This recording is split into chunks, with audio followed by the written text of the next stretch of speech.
Hello, investors. Today, I want to discuss the recent struggles of Carvana, the car vending machine company. The company has been making headlines in the financial world, but unfortunately, not for good reasons. Over the past year, Carvana's stock has plummeted by an alarming 98%, falling from a high of $264 to under $5 today. This downturn has raised concerns among investors and industry experts alike. Why is this happening?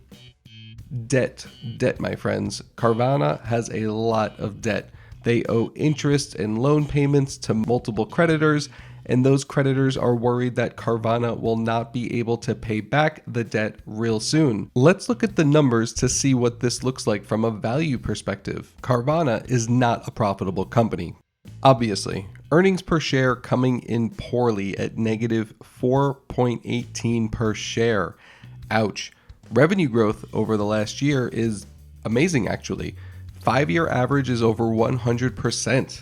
That's really great. Not so great is earnings. While they do have positive earnings growth, earnings are never positive. That massive increase in revenue is certainly helping them, but it's not enough. They just cannot break into profitability. When we see this trend of growing revenue and negative earnings where the company struggles to get close to profitability, it could be a sign of a bad business model. How does this happen? Well, it could be a great idea, and it's such a great idea that they got investors to back it. And as it scaled and earned more revenue, more investors and lenders were happy to take a chance because the revenue looks so good. But there could also be too much value on the customer side, meaning Carvana's customers are getting too good a deal, and they were. If you value your time, then you probably hate buying a car from a dealership. Lots of waiting around, waiting for the finance guys to get back to you, the dealer manager, the insurance people. It can be the better part of a day before you leave with that new or used car. Carvana made it easy. You just go onto the app, you pick out your car, it's sold to you for a pretty fair market price, and then a week later, the car just shows up at your house. The financing is done through the app. It was like too good to be true. And it might just be too good to be true. There are tons of reports that Carvana's cars are sold illegally, without titles in some cases. Some articles have posted that Carvana is the company that sells stolen cars. They've even lost their licenses to operate in some states in the US. I don't know how true this all is, honestly. As a value investor, it's the least of my concerns because their negative earnings are concerning enough. And there is some other weirdness in Carvana's numbers. Looking at the charts, we have a great increase in revenue, as we discussed. We have atrocious earnings, which we also discussed. We do have a giant jump in assets due to an acquisition in May of this year. Carvana acquired ADESA, which comes with a lot of assets in the way of real estate. However, this acquisition came with a ton of debt. As we can see, their liabilities equally skyrocketed. Now, sometimes when we see assets and debt grow in tandem, it's not always a cause of concern, though it can be if it happens to coincide with a downturn in the market that the company operates in. In Carvana's case, that market is used cars. And guess what?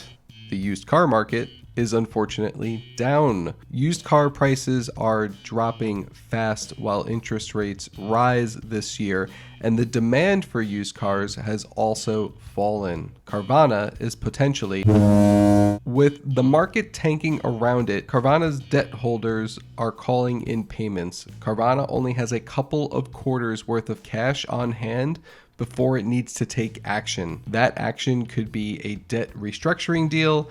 It could be new investors, though this seems unlikely. It could also be bankruptcy, liquidation, or a sale. There's also rumors of foul play at Carvana. What's really interesting, the largest single shareholder of stock happens to be the CEO's father. I have no idea what to make of that. It sort of seems odd, but maybe not. Maybe his father was an early stakeholder and has just kept his shares for a long time. What do I know? As a true value investor at heart, I'm staying away. I'm enjoying the story from afar, and I do feel bad for those who are impacted, employees especially of Carvana. There are a lot of folks playing the speculation plays here, options on acquisitions, further drops in the stock price, etc. Betting on the short-term price of a stock are casino games or insider trading. I'm not interested in either. Thanks for listening to this random thought. Please like and subscribe and go find some value.